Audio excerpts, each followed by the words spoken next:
धार्मिक स्थलों से हटाए गए अतिरिक्त लाउड स्पीकर। उत्तर प्रदेश में प्रदेश सरकार द्वारा सुप्रीम कोर्ट के आदेश के अनुपालन में सभी धार्मिक स्थलों से अतिरिक्त लाउड स्पीकर हटाने को लेकर मुख्यमंत्री योगी आदित्यनाथ ने पिछले दिनों कहा था कि केवल धार्मिक स्थलों के कैंपस तक ही सीमित रहेगी। कार्यक्रमों की आवाज़ उसी के चलते जनपद मुजफ्फरनगर में जिला पुलिस और प्रशासन ने जनपद के सभी मंदिर, मस्जिद और गुरुद्वारों से अतिरिक्त लाउड स्पीकर उतारने की मुहिम चलाते हुए विभिन्न धर्मों के लोगों के साथ मीटिंग कर उनसे अतिरिक्त लाउड स्पीकर हटाने की अपील की थी। इसके बाद जनपद के अधिकतर धार्मिक स्थलों से लाउड स्पीकर उतारने का काम शुरू हो गया है, जिसमें सभी धर्मों के लोगों ने सुप्रीम कोर्ट के आदेश का स्वागत करते हुए उसे अमल में लाने की बात कही है। तो वहीं योग साधना यशवीर आश्रम के महंत स्वामी यशवीर महाराज का कहना है कि सुप्रीम कोर्ट के आदेश के अनुसार क्या है गोरखधाम मठ हो या फिर मथुरा के मंदिर, इसके अलावा अन्य मंदिरों से अब किसी भी धार्मिक अनुष्ठान या कार्यक्रम की आवाज़ मंदिर कैंपस से बाहर नहीं जा रही है, मगर मुस्लिम इसका उल्लंघन करते नजर आ रहे हैं। तमाम मस्जिदों पर आज भी उसी तेज आवाज़ में अजान की जा रही है। उन्होंने कहा कि वह मुख्यमंत्री योगी आदित्यनाथ से मांग करते हैं कि ऐसे लोगों के खिलाफ कार्रवाई होनी चाहिए। जनपद में जिला प्रशासन की अपील के बाद कई जगह लोगों ने खुद पहल करते हुए मंदिर मस्जिदों से लाउड स्पीकर और साउंड सिस्टम को या तो उतार लिया है या फिर बंद कर दिया है। सुप्रीम कोर्ट के इस आदेश के बाद जहां मुस्लिम और हिंदू समाज के लोगों ने सुप्रीम कोर्ट के फैसले को सही बताते हुए इस आदेश का स्वागत किया है, वहीं मस्जिद के इमाम साहब खालिद साजिद ने कहा है कि देश संविधान से चलता है और हिंदुस्तान का संविधान हमेशा न्यायप्रिय रहा है। देश में बढ़ते ध्वनि प्रदूषण को लेकर सुप्रीम कोर्ट ने जो गाइडलाइन जारी की है, हम उसका स्वागत करते हैं, लेकिन कहीं ना कहीं इस आदेश को उस समय जारी किया गया जब देश में रमज़ान का महीना चल रहा है। देखिए, सुप्रीम कोर्ट के आदेश पर जो है उस पर तो कोई टिप्पणी भी नहीं की जा सकती और जो सुप्रीम कोर्ट ने हुक्म किया है उसको माना जाएगा। अलबत्ता हमारा मुल्क जो है वो मोहब्बत, आस्था, प्यार, ताल्लुक़, इन सब चीज़ों का मुल्क है। ठीक है, हम मानते हैं इस बात को, अमल भी किया जाएगा उस पर कि जो सुप्रीम कोर्ट का ऑर्डर है उसके ऊपर मुकम्मल तरीके से अमल हो। कुछ चीज़ें हैं जिनका मानना तो पड़ता है, जब बड़ा कोई हुक्म करता है तो उसको मानना तो पड़ता है, लेकिन दिल से एक आवाज़ भी उठती है कभी कभी कि मंदिर हो, मस्जिद हो, गुरुद्वारा हो, चर्च हो, जहाँ मिलीजुली आबादी है, परेशानी ज़्यादा होती है लोगों को, वहाँ पर तो बाकी वो होता है। लेकिन बहुत अच्छा होता अगर ये हुक्म इस तरीके से होता कि जहाँ लोगों को दिक्कत नहीं है, जहाँ परेशानी नहीं है, उसको वहाँ पर ये इस तरीके से उसमें कुछ छूट होती थोड़ी सी। लेकिन मसला हमारे साथ ये भी है कि अगर हमें ज़रा ही छूट मिलती है तो हम बहुत ज़्यादा उसे पकड़ने की कोशिश कर लेते हैं। असल वजह वही है कि हम जो नाजायज़ फ़ायदा उठाते हैं कानून का, उसकी वजह से कानून को बहुत सख्ती के साथ एकदम लागू करना पड़ता है। तो बहरहाल माना जाएगा, वो तो मुझे भी मान्य होगा, आपको भी मान्य होगा। और कोई हुक्म, हिंदुस्तान एक धार्मिक आस्थाओं का केंद्र बिल्कुल है। हिंदुस्तान से बड़ा आस्था का केंद्र कोई हो ही नहीं सकता, इसलिए कि दुनिया के सबसे पहले नबी हज़रत आदम अलैहिस्सलाम हिंदुस्तान के अंदर आए। हुजूर अक़दस सल्लल्लाहु अलैहि वसल्लम को ठंडी ठंडी हवाएं जो आई वो हिंदुस्तान से आई। ये तारीख़ है, ये हकीकत है, ये 1400 साल पहले लिखा हुआ है और वो कब्रें हैं।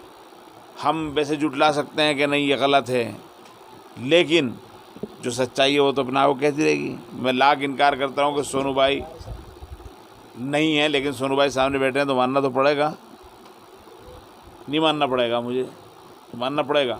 हिंदुस्तान आस्थाओं का शहर है, हिंदुस्तान मोहब्बत का मुल्क है, हिंदुस्तान आस्थाओं का मुल्क है। इसमें ऐसा ही है, देश संविधान से चलता है और हम भी सरकार के अंदर आते हैं जैसा कि सुप्रीम कोर्ट में सबसे बड़े जज बैठते हैं, जिन्हें हम जो है कि शिक्षा के विद भी कहते हैं। अगर उनको कहीं अच्छा लगता हो, कोई उन पे कंप्लेंट गई हो किसी भी प्रकार से, और हमारा भी धर्म यही है कि हम न किसी को परेशान करते हुए अपनी धार्मिक भावनाओं को सदैव बनाने रखने के लिए अपने जैसे सुप्रीम कोर्ट के आदेश हैं वैसे ही हम लोग चलेंगे। हम अन्यत्र कोई ऐसी आवाज़ नहीं उठाएंगे कि सुप्रीम कोर्ट सबसे बड़ा कोर्ट होता है। उनका सम्मान, मान सम्मान हम ही लोगों को रखना होता है, और इसलिए हम कोई ऐसा कदम ना उठाएं जो सुप्रीम कोर्ट के विपरीत जाए। और इसी से मैं आग्रह करता हूं सभी लोगों से, जो लाउड स्पीकर बजते थे वो ऐसा था कि एक धार्मिक मोहल्ले पड़ोस के लिए धार्मिक भावनाएं जगाने के लिए कि प्रातः उठें, मंदिर आएँ, दर्शन करें, भक्ति भाव जगाने के लिए, ना कि किसी को परेशानी करने के लिए हम लोगों ने लाउड स्पीकर लगाए हैं। जी करेंगे, हम सब करेंगे, क्योंकि हम लोग अगर पालन नहीं करेंगे तो कौन करेंगे, हैं? तो देखिए, हिंदुओं के जितने भी मंदिर हैं लगभग उनकी रेडियो की आवाज़ धीमी कर दी गई। बस केवल मंदिर के परिसर में ही, चाहे वो गुरु गोरक्षनाथ मठ हो या मथुरा मंदिर हो या दूसरे मंदिर, उनकी चार दीवारी के अंदर ही आवाज़ है। लेकिन मस्जिदों की आवाज़ अब भी उतने ही उच्च स्वर से हो रही है। तो क्या ये कानून, ये नियम हिंदुओं के ऊपर लागू होते हैं?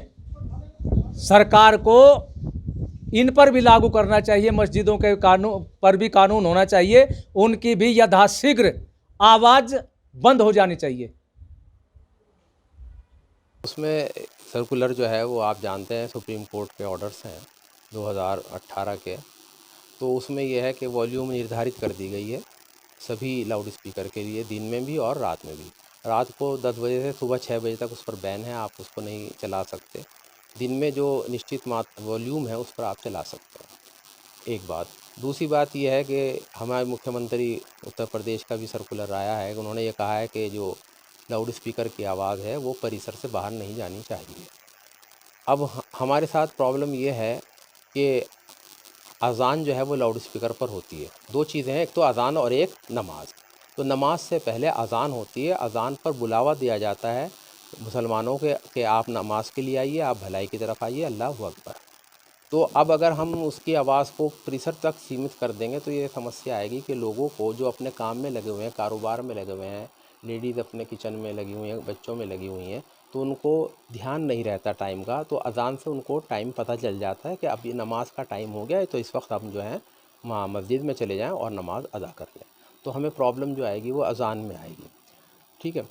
दूसरे जो नमाज होती है, जो छोटी मसाजिद हैं तो बिना लाउड स्पीकर के हो जाती है, और बड़ी मसाजिद में जो है वो अंदर लाउड स्पीकर लगा हुआ है, तो कोई दिक्कत उसमें नहीं होगी कि वॉल्यूम हम बिल्कुल उसे कम कर लिए। पहले भी कर ली थी जब शुरू में, और अब भी कर ली है, हटा भी रहे हैं लोग। अब क्योंकि सरकार का आदेश है, जिस देश में रहते हैं उस देश का कानून मानना हमारी जिम्मेदारी है, और हर जो सभ्य नागरिक है उसको कानून का पालन करना चाहिए।